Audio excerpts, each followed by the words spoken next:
Welcome back to enchanted learning. It's ബനാസ ഖാലിദ്. അപ്പൊ കേട്ടിട്ട് എക്സാമിനേഷനും അതുപോലെ LP UP ഒക്കെ പ്രിപ്പയർ ചെയ്യുന്ന നിങ്ങൾ തീർച്ചയായും കണ്ടിരിക്കേണ്ട വീഡിയോസ് ആണ് ഞാൻ കഴിഞ്ഞ കുറച്ച് ക്ലാസ്സുകളായിട്ട് അപ്ലോഡ് ചെയ്യുന്നത്. അപ്പൊ നിങ്ങൾ അതിൽ ഒത്തിരി പ്രീവിയസ് ഇയർ ക്വസ്റ്റ്യൻസും റിലേറ്റഡ് ഫാക്ട്സും ഉണ്ട്. അപ്പൊ മാക്സിമം ഇത്തരം ക്ലാസ്സുകൾ മിസ് ചെയ്യാതെ തന്നെ ഉപയോഗപ്പെടുത്തുക. അപ്പൊ നമ്മൾ ഇന്നും അതിന്റെ ബാക്കി, അതായത് അടുത്ത ടോപ്പിക്കിൽ നമുക്ക് ഏതൊക്കെ ടൈപ്പ് ക്വസ്റ്റ്യൻസ് ആണ് പരീക്ഷയ്ക്ക് ചോദിച്ചിട്ടുള്ളതെന്നും അതുമായിട്ടുള്ള റിലേറ്റഡ് ഫാക്ട്സും ഡിസ്കസ് ചെയ്യാം. അപ്പൊ ക്ലാസ്സിലേക്ക് കടക്കാലോ.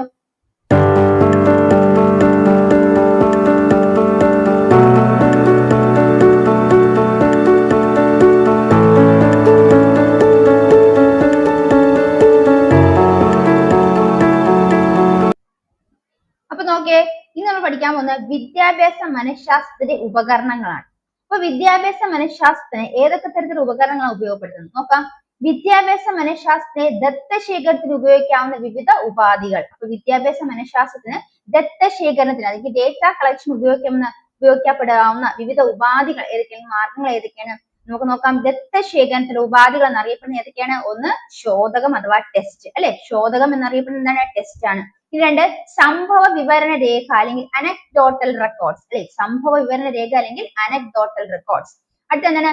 സഞ്ചിത രേഖ അല്ലെങ്കിൽ ക്യുമുലേറ്റീവ് റെക്കോർഡ്സ്. എന്താണ് സഞ്ചിത രേഖ അല്ലെങ്കിൽ ക്യുമുലേറ്റീവ് റെക്കോർഡ്സ്? അടുത്തത് ചെക്ക് ലിസ്റ്റ് അല്ലെങ്കിൽ ചെക്ക് ലിസ്റ്റ് എന്നാണ് മനസ്സിലാക്കുക. അടുത്ത റേറ്റിംഗ് സ്കെയിൽ, അല്ലെ? Rating scale. പിന്നെ എന്താണ്? ചോദ്യാവലി അല്ലെങ്കിൽ ക്വസ്റ്റ്യനെയർ. പിന്നെ എന്താണ്? മനഃശാസ്ത്ര ചോദകം അല്ലെങ്കിൽ സൈക്കോളജിക്കൽ ടെസ്റ്റ്. അപ്പൊ നമ്മൾ വിദ്യാഭ്യാസ മനഃശാസ്ത്രത്തിന് സഹായമാകുന്ന അല്ലെങ്കിൽ വിദ്യാഭ്യാസ മനഃശാസ്ത്രത്തെ ദത്തശേഖരണത്തിന് ഉപയോഗിക്കാവുന്ന വിവിധ ഉപാധികൾ ഏതൊക്കെയാണെന്ന് മനസ്സിലാക്കുക.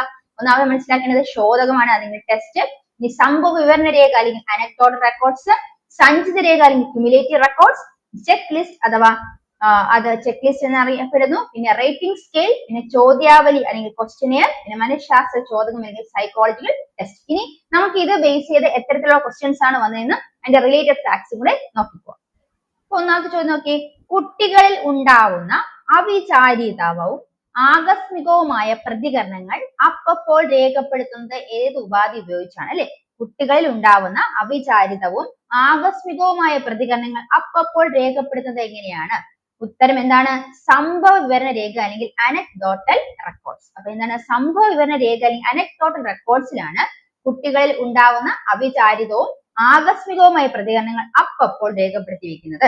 ഇനി സംഭവ വിവരണ രേഖ അല്ലെങ്കിൽ അനക്ഡോട്ടൽ റെക്കോർഡ്സിന്റെ മറ്റൊരു പേരാണ് ഉപാഖ്യാന രേഖ. അപ്പൊ സംഭവ വിവരണ രേഖ എന്ന് പറഞ്ഞാലും ഉപാഖ്യാന രേഖ എന്ന് പറഞ്ഞാൽ എന്ത് തന്നെയാണ്? അനക്ഡോട്ടൽ റെക്കോർഡ്സ് ആണ്. ഇവിടെ എന്ത് ചെയ്യുന്നു? കുട്ടികളിൽ ഉണ്ടാവുന്ന അവിചാരിതവും ആകസ്മികവുമായ പ്രതികരണങ്ങളെ അപ്പോൾ രേഖപ്പെടുത്തി വെക്കുന്നു. അതുവരെ എന്താണ്? കുട്ടികൾ ഉണ്ടാകുന്ന എല്ലാ വിവരങ്ങളും അപ്പോൾ എന്ത് ചെയ്യുന്നു? ഫീഡ് ചെയ്ത് സൂക്ഷിക്കുന്നു, രേഖപ്പെടുത്തുന്നു. അപ്പൊ എങ്ങനെയുള്ള സ്വഭാവങ്ങൾ, എങ്ങനെയുള്ള കാര്യങ്ങൾ, പ്രതികരണങ്ങളാണ്? അവിചാരിതമായിരിക്കും, ആകസ്മികവുമായ പ്രതികരണങ്ങളെല്ലാം അപ്പോൾ രേഖപ്പെടുത്തി വെക്കുന്നത് ഏതിലൂടെയാണ്? സംഭവ വിവരണ രേഖ അല്ലെങ്കിൽ ഉപാഖ്യാന രേഖ അനക്ഡോട്ടൽ റെക്കോർഡ്സിലാണെന്ന് മനസ്സിലാക്കി വെക്കുക.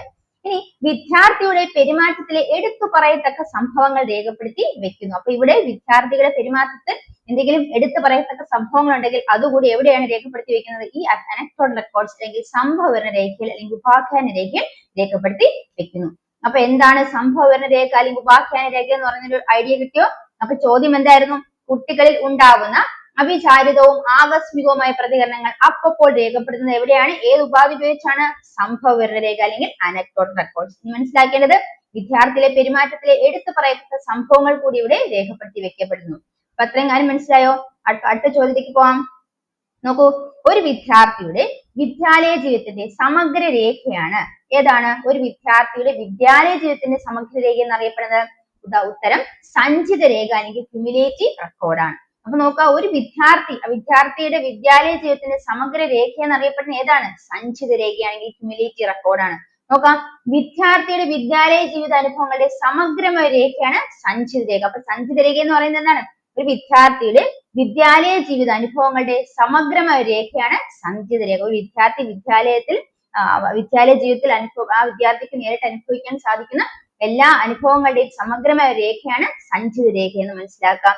ഇനി ഒരു വ്യക്തിയുടെ എന്താണ് ആ ജീവിത അനുഭവങ്ങൾ നോക്കാം. ഒരു വ്യക്തിയുടെ വിവിധ മാനസിക, കായിക, പഠന, ജനന, കുടുംബ വിവരങ്ങൾ, ബുദ്ധി നിലവാരം, പരീക്ഷാ ഫലങ്ങൾ, പഠന താല്പര്യം, ശീലങ്ങൾ തുടങ്ങിയ തീർച്ചയായും സമഗ്രമായി വിലയിരുത്തേണ്ടതുണ്ട്. അപ്പൊ ഒരു വിദ്യാർത്ഥിയെ സംബന്ധിച്ചിടത്തോളം ആ വിദ്യാർത്ഥിയുടെ മാനസികമായുള്ള, കായികമായിട്ടുള്ള, പഠനപരമായിട്ടുള്ള, ജനനപരമായിട്ടുള്ള അല്ലെങ്കിൽ കുടുംബ വിവരങ്ങളെല്ലാം, അതോടൊപ്പം തന്നെ ബുദ്ധി നിലവാരം, പരീക്ഷാ ഫലങ്ങൾ, പഠന താല്പര്യം, ആ വിദ്യാർത്ഥിയുടെ ശീലങ്ങൾ ഇവയെല്ലാം തീർച്ചയായിട്ടും നമുക്ക് സമഗ്രമായിട്ട് വിലയിരുത്തേണ്ടതായിട്ടുണ്ട്.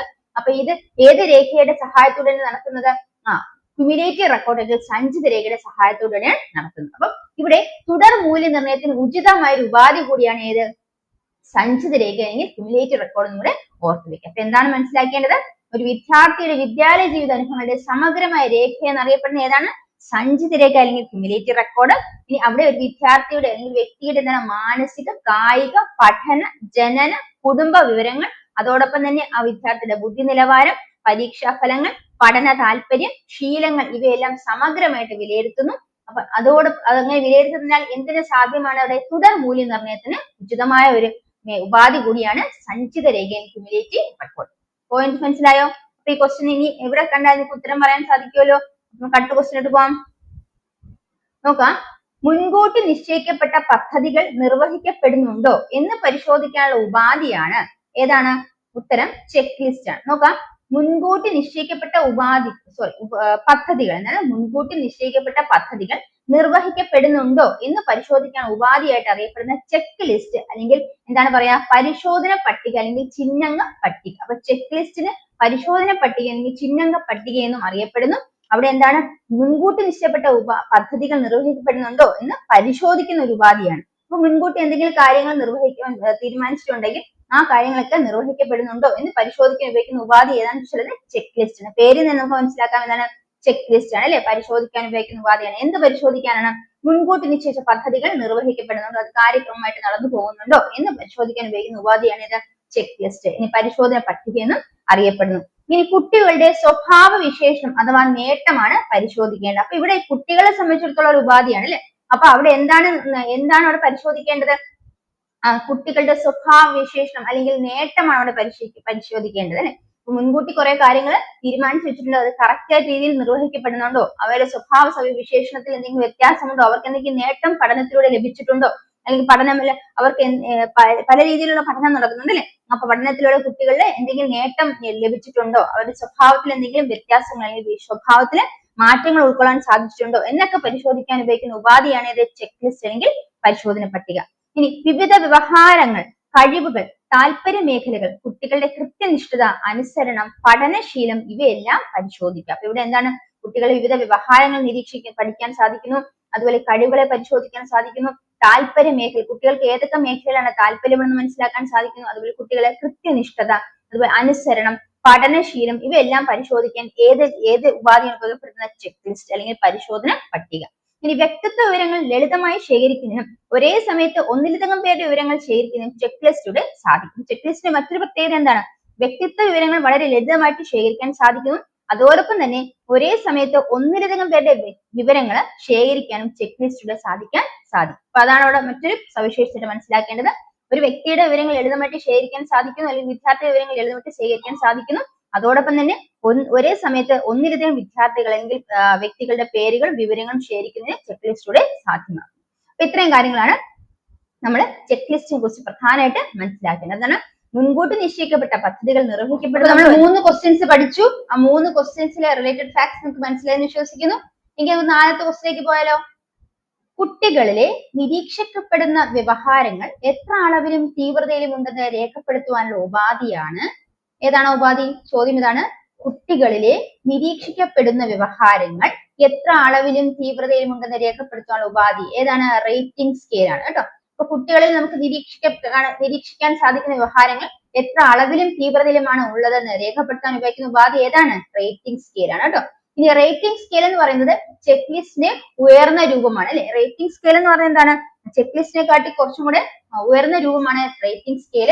ഇനി റേറ്റിംഗ് സ്കെയിൽ നമ്മൾ പറഞ്ഞു കുട്ടികളിൽ നമുക്ക് നിരീക്ഷിക്കാൻ പറ്റിയ വ്യവഹാരങ്ങള് നമ്മൾ നേരത്തെ ചെക്ക് ലിസ്റ്റ് പറഞ്ഞതാണ് നിരീക്ഷിക്കപ്പെടുന്ന വ്യവഹാരങ്ങൾ നമ്മൾ എത്രത്തോളം ഏതൊക്കെ വ്യവഹാരങ്ങൾ ഉണ്ട് എന്ന് നിരീക്ഷിക്കുന്നു. അപ്പൊ ചെക്ക് ലിസ്റ്റ് നമ്മൾ വ്യവഹാരങ്ങൾ ഏതൊക്കെ തരത്തിലുള്ള വ്യവഹാരങ്ങൾ കുട്ടികളിൽ കാണപ്പെടുന്നു എന്ന് നിരീക്ഷിക്കുന്നു. എന്നാൽ റേറ്റിംഗ് സ്കെയില് ഈ നിരീക്ഷിക്കപ്പെടുന്ന വ്യവഹാരങ്ങൾ എത്ര അളവിലും തീവ്രതയിലുമാണ് ആ കുട്ടികളെ രേഖപ്പെടുത്തുന്നത്, അല്ലെങ്കിൽ കുട്ടികളിൽ ഉള്ളതെന്ന് രേഖപ്പെടുത്തുന്നു. അതിനെക്കുറിച്ചാണ് നമ്മൾ റേറ്റിംഗ് സ്കെയിൽ മനസ്സിലാക്കുന്നത്. ചെക്ക് ലിസ്റ്റ് നമ്മൾ രേഖപ്പെടുത്തി വെക്കുന്നേ ഉള്ളൂ എത്തരത്തിലുള്ള വ്യവഹാരങ്ങൾ ഉണ്ടെന്ന്. എന്നാൽ ഇതിന്റെ അളവും തീവ്രതയും ആ വ്യവഹാരങ്ങളുടെ അളവിലും തീവ്രതയും എത്രയുണ്ടെന്ന് രേഖപ്പെടുത്താൻ ഉപയോഗിക്കുന്ന ഉപാധി ഏതാണെന്ന് വെച്ചത് റേറ്റിംഗ് സ്കെയിൽ ആണ് കേട്ടോ. ഇനി റേറ്റിംഗ് സ്കെയിലിൽ കുട്ടികളുടെ വിശേഷങ്ങൾ വിലയിരുത്തുന്നു. അപ്പൊ കുട്ടികൾക്ക് എന്തൊക്കെ വ്യത്യാസങ്ങളുണ്ട്, ഓരോ കുട്ടികളിലും സവിശേഷതകൾ എന്തൊക്കെയാണ്, അതൊക്കെ വിലയിരുത്താൻ നമുക്ക് ഏതിൽ സാധിക്കും, റേറ്റിംഗ് സ്കെയിലൂടെ മനസ്സിലാക്കാൻ സാധിക്കും. അതായത് കുട്ടികളിൽ ഉണ്ടാകുന്ന വ്യവഹാരങ്ങൾ അളവിലും തീവ്രതയിലൊക്കെ നമുക്ക് തിരിച്ചറിയാൻ സാധിക്കുന്നതുകൊണ്ട്, അതിനെ രേഖപ്പെടുത്താൻ സാധിക്കുന്നുണ്ട്, കുട്ടികളിലെ വ്യത്യാസങ്ങൾ നമുക്ക് തിരിച്ചറിയാൻ സാധിക്കുന്നതാണ്.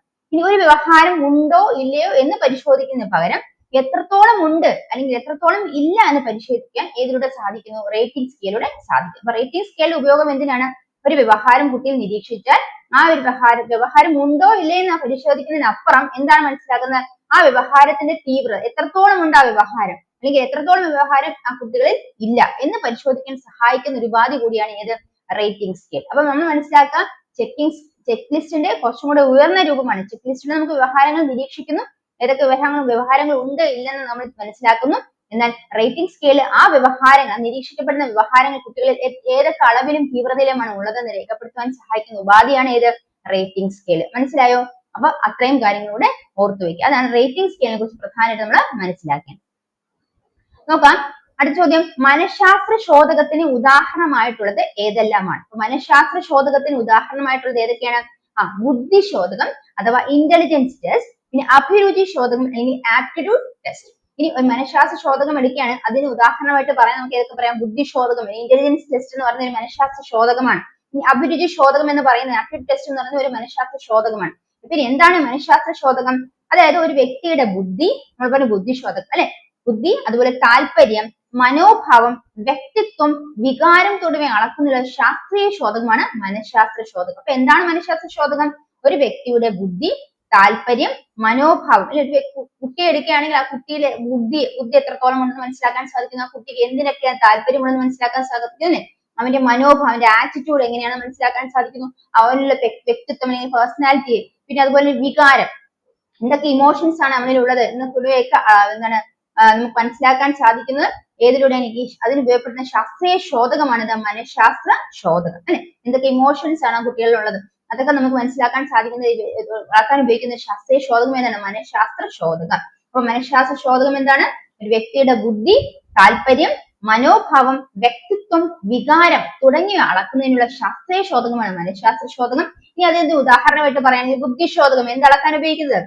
ഒരു വ്യക്തിയുടെ ബുദ്ധി എത്രത്തോളം ഉണ്ടെന്ന് അളക്കാൻ ഉപയോഗിക്കുന്നതാണ് ബുദ്ധിശോധകം അല്ലെങ്കിൽ ഇന്റലിജൻസ് ടെസ്റ്റ്. ഇനി അഭിരുചി ശോധകം, ആപ്റ്റിറ്റ്യൂഡ് ടെസ്റ്റ് എന്ന് പറയുന്ന ഒരു കുട്ടിയിൽ എന്തൊക്കെ അഭിരുചികളുണ്ട്, കുട്ടിക്ക് എന്തിനോടൊക്കെ താല്പര്യമുണ്ട്, കളിയിലും അതുപോലെ കലയിലും അതുപോലെ പഠനത്തിലും കുട്ടിയുടെ താല്പര്യങ്ങൾ ഏതിലൊക്കെയാണ് കൂടുതൽ കാണപ്പെടുന്നത് എന്നൊക്കെ മനസ്സിലാക്കാൻ നമുക്ക് ആപ്റ്റിറ്റ്യൂഡ് ടെസ്റ്റ്, അഭിരുചി ശോധകം ഉപയോഗപ്പെടുത്താവുന്നതാണ്. അപ്പൊ അത്രയുമാണ് നമ്മൾ മനഃശാസ്ത്ര ശോധകത്തെ കുറിച്ച് പ്രധാനമായിട്ട് മനസ്സിലാക്കേണ്ട പോയിന്റ്സ്. അപ്പൊ നമ്മുടെ വിദ്യാഭ്യാസ മനഃശാസ്ത്ര വിവിധ ഉപകരണങ്ങളെ കുറിച്ചാണ് ക്ലാസ് ഡിസ്കസ് ചെയ്ത്. വിദ്യാഭ്യാസ മനഃശാസ്ത്രത്തെ ദത്തശേഖരത്തിന് ഉപയോഗിക്കപ്പെടാവുന്ന വിവിധ ഉപാധികൾ ഏതൊക്കെയാണ്? ദത്തശേഖരത്തിന് ഉപാധികൾ ഏതൊക്കെയാണ്? ശ്വേതകം അഥവാ ടെസ്റ്റ് അല്ലെ. ഇപ്പൊ ശ്വേതകം അഥവാ ടെസ്റ്റ് എന്ന് പറഞ്ഞാൽ എന്താണ്? ഒരു വിദ്യാർത്ഥിയുടെ അല്ലെങ്കിൽ വ്യക്തിയുടെ അറിവും അതുപോലെ മനോഭാവം അതുപോലെ എന്താണ് വ്യക്തിത്വം, ബുദ്ധി, ഉദ്ദേശങ്ങൾ, താല്പര്യം ഇതൊക്കെ തിരിച്ചറിയാൻ സഹായിക്കുന്നതാണ് ശ്വേതകങ്ങൾ അല്ലെങ്കിൽ ടെസ്റ്റ് എന്ന് പറയുന്നത്. ഇനി അതുപോലത്തെ സംഭവന രേഖയെ കുറിച്ച് മനസ്സിലാക്കി. പിന്നെ സഞ്ചിത രേഖ, ചെക്ക് ലിസ്റ്റ് എന്താണ് മനസ്സിലാക്കി, റേറ്റിംഗ് സ്കെയിൽ എന്താണ് മനസ്സിലാക്കി. ഇനി ചോദ്യാവലി എന്താണ് ചോദ്യാവലി? ചോദ്യാവലി എന്ന് പറയുന്നത് തന്നെ ഒരു വ്യക്തിയുടെ അറിവും കഴിവും അതുപോലെ മനോഭാവവും ഒരു പരിധി വരെ നമുക്ക് നിർണ്ണയിക്കാൻ സഹായിക്കുന്ന ഏതിലൂടെയാണ്? ചോദ്യാവലി, ക്വസ്റ്റ്യന്റെ സഹായത്തോടു കൂടിയാണ്. അപ്പം വിദ്യാർത്ഥികളിലേക്ക് ഒരു കൂട്ടം നിലവാരമുള്ള ചോദ്യങ്ങൾ കൊടുത്തിട്ട് ആ ചോദ്യത്തിന് ഉത്തരം വിദ്യാർത്ഥി നൽകുന്നതനുസരിച്ചാണ് ആ വ്യക്തിയുടെ അറിവും കഴിവുകളും താല്പര്യമൊക്കെ നമുക്ക് തിരിച്ചറിയാൻ സാധിക്കുന്നത്. അപ്പൊ അതാണ് ചോദ്യാവലി, ക്വസ്റ്റ്യനെയർ. അപ്പൊ അതും കൂടെ മനസ്സിലാക്കി വെക്കാം. ഇനി മനഃശാസ്ത്ര ചോദകമല്ല അവിടെ മനസ്സിലാക്കേണ്ടത്, മനഃശാസ്ത്ര ശോധകമാണ്. മിസ്റ്റേക്ക് ആണ്, നിങ്ങൾ ശ്രദ്ധിച്ചു നോക്കാം. മനഃശാസ്ത്ര ശോധകം. അപ്പൊ മനഃശാസ്ത്ര ശോധകത്തെ കുറിച്ച് നമ്മുടെ ടെസ്റ്റിനെ കുറിച്ച് നേരത്തെ പറഞ്ഞു. മനഃശാസ്ത്ര ശോധകത്തിന് ഉദാഹരണങ്ങൾ ബുദ്ധിശോധകം, ഇന്റലിജൻസ് ടെസ്റ്റ്, അതുപോലെ അഭിരുചി ശോധകം, ആപ്റ്റിറ്റ്യൂഡ് ടെസ്റ്റ്, ഇതൊക്കെ മനഃശാസ്ത്ര ശോധകത്തിന് ഉദാഹരണമാണെന്ന് പഠിച്ചു. അപ്പൊ നമ്മൾ ഇന്ന് പഠിച്ച കാര്യങ്ങളൊക്കെ നിങ്ങൾക്ക് നന്നായി മനസ്സിലായി വിശ്വസിക്കുന്നു. അപ്പം ഈ കാര്യങ്ങളൊക്കെ നല്ല സെറ്റ് ആയെങ്കിൽ തീർച്ചയായും അടുത്ത ക്ലാസ്സിന് വേണ്ടി വെയിറ്റ് ചെയ്യാം. അപ്പൊ അടുത്ത നമുക്ക് പരീക്ഷയ്ക്കും LPUPക്കും ആവശ്യമായിട്ടുള്ള ടോപ്പിക്സുമായിട്ട് നമുക്ക് കാണാം. അപ്പൊ അതുമായി ബന്ധപ്പെട്ട ക്വസ്റ്റ്യൻസും റിലേറ്റഡ് ഫാക്ട്സ് നമ്മൾ കൂടുതലായിട്ട് ഡിസ്കസ് ചെയ്യുന്നത് ഈ ക്ലാസ് മാത്സ് ഉപയോഗപ്പെടുത്തുക. അടുത്ത ക്ലാസ്സിൽ കാണുന്നവരെ bye from me. Thank you.